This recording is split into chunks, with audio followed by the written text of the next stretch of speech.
So hello you guys, welcome back to my channel. It is time to talk about episode 4 of The Ones Who Live. This episode, I cannot tell you the amount of times I have rewatched it. I think I'm on rewatch number 4 or 5. As always, before we get started, I'm just reminding you guys that my Patreon is where the exclusive extended version of the reaction goes. There's a whole bunch of other content going on over there. Like there's reactions for shows like Star Trek, Supernatural, Handmaid's Tale, True Blood, gameplays, live streams, bunch. So the links in the description, along the link to my Twitter and Instagram, anywhere else you can find me. Let's talk about episode 4. So this episode, it was one of those ones that I knew while watching it, people are going to love this or people are going to hate it. Personally, I thought it was absolutely fantastically done. Everything from the dialogue to how frames were set up, or shots were framed and set up. I know, Denai wrote this, and you can see it. I mean, it's all over the screen, it's all over the script, you can see it. She has a very particular way. I mean, like I mentioned, how the dialogue was written, how certain moments were set up to come to pass. And I said it about the temperature man, you know, the guy that was like, oh, you know, the room is hot, basically. I mentioned it in my reaction, and that I was like, oh, that's like the modern day equivalent of the teapot in the background that's whistling and kind of screeching to build tension in a scene. And that is exactly what it was. It was to build tension, but in a more modern way, I guess, or in a different way. I thought that apartment in general was really smart because it was so out of place to what we've seen from the Walking Dead universe. You had a smart apartment, basically. I mean, there was a Roomba going around the place, sucking up all the dust. The style of it was more kind of modernized, especially in comparison to the houses, the places that we'd seen in other Walking Dead shows or other communities. To me, that whole building just felt out of time and place. That it was just kind of standing by itself, which was a perfect setting for the two of them. Put them into this isolated setting, just the two of them. You have Rick getting mad at the guy that was calling the temperature and also being like kind of weirded out by the Roomba. And Michonne was like chill with both. Michonne mentioned to Rick like, oh, I had a Roomba at the beginning of all of this. And then with the temperature guy, Michonne was just kind of like, huh, must be getting warm in here. One thing I loved about the building as well is it seemed to push them back together. So after they have their kind of blow up argument by the window, she storms out, leaves. You have Rick hesitating by the door, like hand on the handle off. Will I go after her? No. I mean, he's struggling with a whole lot. We'll get into that in a minute. But she goes downstairs, and then the walkers outside kind of force her to stay inside, and then I think it was an explosive, blows out all the glass. Rick comes down to her. Both of them, you have the scuffle in the stairway, I guess, with the chandelier where she gets stuck. He doesn't leave her, which we all knew he wasn't gonna. That wasn't even a possibility. But it was what he said to her. It was how he said, like, you don't have to thank me ever. Oh God. That just, I still haven't emotionally recovered from that line. Okay. But they both end up back in the room together. Like, they have to talk things through. They can't leave this fight unresolved. And it's like the building kind of forced them into doing that. At the end of the episode, then you have once they leave and they set off together, which was divine. That scene where they're switching drivers and they have a little bit of a... The tension in this episode was impeccable. But yeah, you have the Roomba at the end of the episode still cleaning up through the rubble. The symbolism there is just divine. I loved the colour of the car as well. The super overly bright yellow car in an like otherwise really dull atmosphere was just beautiful. It was hopeful. Our favourite couple are back together. They have worked through it. This episode was a long time coming, okay? You have these two characters that, yeah, they were together, but they haven't been in a very long time. There was a lot of unresolved feelings, angst, emotions. There was Rick finding out about RJ, her having to tell him, and it kind of slipped out of her as well because she was mad. She was like, why don't you write our children a note? You know, she was angry and it slipped out. I don't think she meant for it to come out that way. And then, yeah, I feel like it just had to happen. And I've seen some people giving critiques on the episode, and I understand not everyone is going to like a slower paced episode. But at the same time, this episode was necessary. After all they've been through individually and separately, coming back together, their time together on this show up to this point, did you really expect them to just get back together and be okay? Just go, oh, I love you, mwah, and move on in like a 5-minute scene? No, you needed this episode for them to breathe, for them to work through things and tie up how they got back together. Do you understand what I'm trying to say? You can't just throw people together and expect it to be fine, because then you're rushing it. Then it's just like completely overlooked and it's like, oh, well, they're back together now, yay, moving on. I feel like the episode gave both of them room to breathe. Incredible performances. Probably my favourite moment in the entire scene was when they were in bed together and you see Rick, his breath starts to stutter and he can't still it. And to me, it looked like the onslaught of a panic attack as someone who suffers with them. Yeah, unfortunately.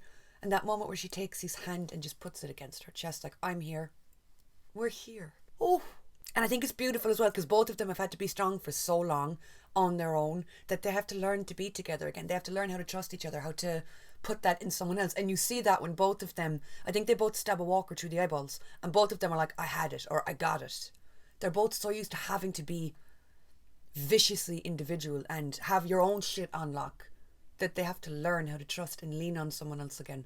And that was explored throughout this whole episode too. But that moment, and I said it as well in the reaction, that it was very reminiscent of the Bridgerton scene with the bee, which reduced me to tears. I goddamn near fell to my knees when that scene happened. And then seeing something so similar play out here, where she had to comfort him. She had to be like, it's okay. Even though she probably didn't know what was going on. I don't know that she's ever seen him like that, to that extent. But she instantly came to meet him and was like I said, I'm here. And then you've the morning after, even though I know it wasn't the morning, it was probably still the same night, where you have, they're talking about RJ. She's like, he's just like you, he's stubborn like you. And he's like, yeah, like his mama. I thought it was fantastically done. It was handled with such care, such elegance, such love. Down to simple things, like at the beginning of the episode, when things are tense and we're fighting by the window, you have the lightning flashing in the background. That to me was more impactful than the temperature thing that kept going off every few minutes. Or like I mentioned at the beginning, framing. How certain scenes were framed, where there was always something between them. It was like a countertop, or it could be a sofa, or a weird partition of some sort as they're arguing over it. Especially in that scene, I think it's one of the last... Hello? I think it's one of the last arguments they have after they find the note from that person down in the basement, I think it is. Where she says to him, that my Rick, or my husband, he would have never treated me like this. He would have never spoke to me like this. Rick gets this glazed over look in his face. And it's like years of conditioning. And again, bringing it back to what Nat said, like, are we sure this is the same person? Is he still in there? And I said it in I think it was the last review I did. Neither of them are the same people. Michonne is probably closer to her past self than Rick is. But both of them have changed. Both of them have been through things that can't not impact you. And again, that's why this was so important. For both of them to get it out in the open, to speak, to go around in circles to some extent, to meet halfway and then break apart again, to argue, get it out, and then break apart back then. I've seen some people critiquing it, saying it was too slow. Again, if it had been done in half an episode or a 10-minute scene, people would have been like, it was rushed, it wasn't magical enough, it wasn't deep enough, it wasn't real enough.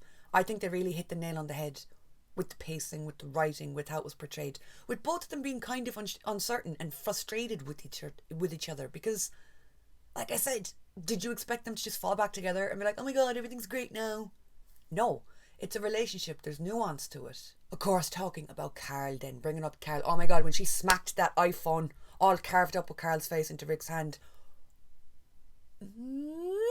I said in a past video that she should get the artist fella, to just draw a picture of Carl. I mean, how hard it is, it's an eye patch and a hat. As soon as I saw that engraving, I was like, ah! And then, Rick opening up, talking about how it's been so long and he couldn't get the picture right, and he started to fade from his mind, and then Michonne started to fade from his mind. I think that's beautiful, because it kind of mirrors in a way what Judith said in a past episode, where I think she was talking about Carl. Was she? Coral, sorry. I also have to overly enunciate because people take the piss out of my accent and think I'm talking about Carol. I'm pretty sure it was Judith that was talking about Coral, where she said like that his face was fading, or she couldn't remember his face as much. And to have that happen to Rick now. But again, Michonne swoops in with, it's okay, I got you. Here's a picture of him, because I remember him enough for both of us. And then she shows vulnerability there, where she breaks down to talk about Judith, where she's like, yeah, I don't know if she's okay. I lost communication with her. The rise and fall of this episode was just so... I loved it. I cannot say enough about it. It is a slower paced episode, and it is very self-contained. You're confined almost entirely to one room. You're pretty much in the one building, the whole thing, but a lot of the heavy hitting scenes all takes place in this apartment. But yeah, I did say that this episode very much played out like something you would see on stage. The dialogue, how it was framed, how they kind of orbited around each other throughout all the scenes they were in. It's like, I could so imagine sitting in an audience watching this on a stage. Again, that probably does come from Denai's theatrical background. I really hope she writes more. I've said it before, I love it when cast members direct episodes. because I feel like they can understand their characters, their moments, their scenes, their universe. They can understand it in such intricate ways. But taking it to the next level and having a cast member write the episode, I thought it was an absolute beautiful masterpiece on writing, on good writing. Now, don't get me wrong, I do love the high action, high pace, big blow up action scenes, but you're so used to that in apocalypse shows, not just the Walking Dead universe, in any apocalypse shows. That's why I do love these slower, more character driven, developmental driven scenes and moments. And I said it as well in the reaction that, like, you get so used to, like, the action hero or the good guy saving the day, that a lot of the times what happens after is just glossed over. It just falls to the wayside. It's expected that the character will get over things, that the character will deal with things here and there, but majoritively they'll be okay. So seeing both of them break down so emotionally, and both of them to be in such a vulnerable place, and to see that on screen, and especially Rick's little breakdown where he says to her, I don't know if I can lose you again. I learned how to live while dead, or something along those lines. And his fear comes from, I got so used to not having you around and to being basically dead inside, no pun intended, that I don't know how I can do that again. I don't want to get used to you being here because I don't know if I can go through that again. That vulnerability is just, pacing, the writing, the acting. They acted their little souls out, and I've said it time and time again. I don't know what it is about The Walking Dead, but they are, time and time again, have been overlooked, snubbed, pushed aside at these award shows. And it's like, yeah, and someone brought up in the comments, they were like, oh yeah, Andrew's won awards before, yeah, but not an Emmy. Yeah, I know, that's the exact point I was making in my reaction. One of the most prestigious awards that you could win, he doesn't have one. She doesn't have one. Like, if this show is, I feel like they are really coming for the Emmys and award season. Tonally, like, compared to Dead City or Daryl Dixon, I really enjoyed both shows. And let me go off on a tangent and say, I don't understand why people are fighting over the spin-offs. I understand having different favourite characters and loving different characters, different aspects of the fandom. Why would you fight with someone else?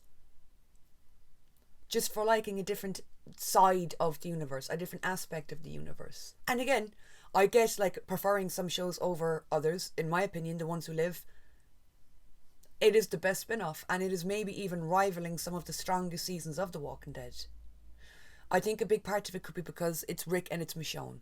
It's the acting, it's the writing, but also it's them at the forefront of the story. You do have other characters that have been introduced, but it is primarily them. You know, you're not being, I mean, I guess we had Beale and we had Oakfor and we had Thorne, but we're not, and Nat, of course, but we're not really being introduced to, like, an onslaught of new characters that are becoming main cast for the show, the way that kind of happened with other shows. So there's that kind of safety feeling of you're instantly falling into this kind of familiarity with the characters. But like, Daryl Dixon's my favourite character in Walking Dead history. Nothing will ever change that. I just love him. I love him. As a character, I was obsessed with him. He's the reason I really got invested in The Walking Dead to the extent I did in the beginning. He's the reason I stayed in the beginning. So he's special to me and will be forever. It just makes me sad when I see fighting going on. But I do think this is the absolute strongest The Walking Dead universe has been in years. I can understand why people wouldn't like the pacing of this episode or wouldn't fuck with it or click with it in certain ways, because it's an artistic episode. It's nuanced. It's deeper than just, oh look, they're kissing now, yay, explosion, action sequence. It's deeper than that, and it has to go in circles because it's important to their storyline. You have to, like, fight, fall apart, come back together, try and make it up. It doesn't work. Oh my god, okay, fine, I'm out of here again. That kind of ebb and flow. You gotta remember, these are two lovers that haven't been alone together in a very long time. There was a lot to reveal. There was a lot to talk about. It was necessary. I think it was beautifully done, acted, fantastically written. Like, I can't get over the writing. And then having Michonne finally get through to him. Finally, they click and they reach a point where they're both together. They're in this now, and they're driving off into there was no sunset. They were driving off away from the Walker herd. I truly loved it. This show is so special.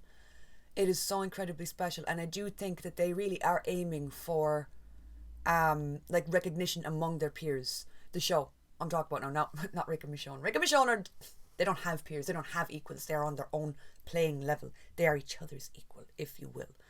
But like in terms of like award season or praise, notoriety, positive reviews, positive ratings, I do think that's what they're aiming for with this show. They're getting it so far, but I really do think that next award season, they could sweep it. In my opinion, they deserve to. If any of the Walking Dead universe deserves nominations and wins, it's The Ones Who Live. No other show did it like them, is doing it like them, because the season isn't over yet. I loved the fucking Roomba. The Roomba. I was invested in the Roomba, a baby little robot that was around the place eating up dust. I didn't expect to love this show as much as I do. I thought Daryl Dixon would be it for me because I adore my boy. I love my man, and that show had some fantastic writing too. But there's just something about this. There is just something about it that... I just feel like everybody involved in the show, they get it. They understand it. They know the characters. They know who they are. I cannot say enough about this.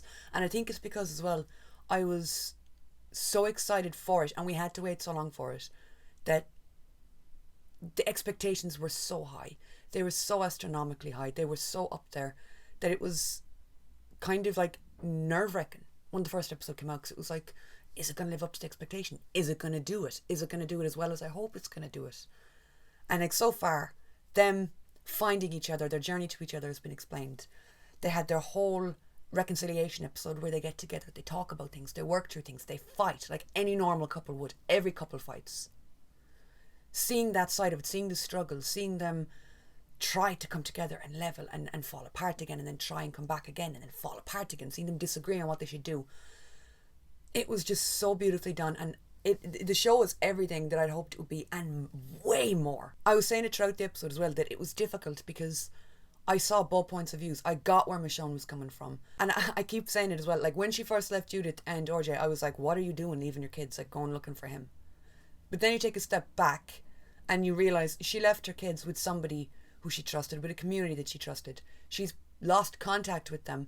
She lost a whole year of her life when she was staying with Nat in that the building that we saw them in after they got gassed. So it's like she has been through so much to bring their father home to them, that you can see the like shock on her face, that she was so focused on finding him and the fear of, what if I don't find him? What if he is gone like forever? That she never considered the fact, what if I do find him? That in her head it was just a given that he'd want to come home. And then she's walking into this super complicated situation that Rick thought the exact same, but like, you know, on his side, he was so hell-bent on getting out of there, on getting home to his wife and kid, because he didn't know about Judith, or about RJ yet. He only, in his head, he only had Judith. Seeing him go from, I mean, he cut off his hand to try and get out of there, to try and get back to them, to accepting the fact, okay, I'm probably not getting out of here. And then I think that the talk as well that Thorne had with him meant a lot, where she was like, I have someone out there too, but I'm not going to try and go back to them. They wouldn't want me to. Yes, computer, exactly. They wouldn't want me to die on my way home trying to get back. I think that resonated with Rick to an extent as well. But from his point of view, her turning up on his doorstep being like, let's just leave, let's just go. He's like, you haven't seen what I've seen. You haven't lived what I've lived too. It's not that easy. And part of me is like, Rick, just shut up and leave with her. But then you have to take into consideration the Jadis thing, that she has left a paper trail behind her, that if anything happens to her, everything about Rick and Michonne's community, everything about like anything you could need to fuck shit up, she's left a paper trail behind. My mind instantly jumped to, alright then, kill Jadis and like blow up her computer, which is exactly where Michonne went mentally as well. And Rick again was like, it's not that easy. I think that's what made this episode so brilliant, is that I could argue both sides. I could see both sides, and I was constantly flip-flopping between whose side I was on. That's an argument done well, where you can completely see where each person's coming from. I saw people saying that Rick was being too, like, new Rick. You know, the people were like, why doesn't he just leave? And it's like, well, I can understand why he wouldn't. But then you've people blaming Michonne, saying she's being too idealistic. That she's coming in here and she's like, I want my man back. And it's like, no, she has spent years of her life looking for her husband to bring home to her family. How you can't understand that, I can't explain it to you if you don't get it. I just, oh my God, this show. This show. But yeah, I think I've gone around in circles and rambled long enough. Let me know what you guys thought. What did you like? What did you dislike? One thing I've noticed about the comments is it seems to be that it's always been this way on my channel, I guess, but you guys always seem to be so like articulate and so well at explaining yourself while also respecting others, which is something that I love. Again, I thought this episode was a masterclass in acting and writing and telling a goddamn story. But I understand why other people mightn't like it or the pacing or whatever. And something I noticed as well from my reaction comments going underneath is that it was majority of people loved it. But even people that didn't like it were like, it wasn't for me. I preferred last episode more, or I'm more excited for the look at next episode a bit more. And it's just, yeah, it's lovely to be able to talk about things and keep it respectful while, yeah. Sorry, I just thought about that scene again in the stairwell where Rick is like, you don't have to say that. Sorry. Sorry, I got a visual image of his curls and all thoughts gone head empty. But that's it for this chat, lads. Let me know what you thought down below in the description. I thought this outfit was like cute. Now I'm just feeling like, I don't know, I'm going to fucking Sunday church or something. And I'm like, florals for spring. Groundbreaking. But thank you so much for watching, and I will talk to you all soon.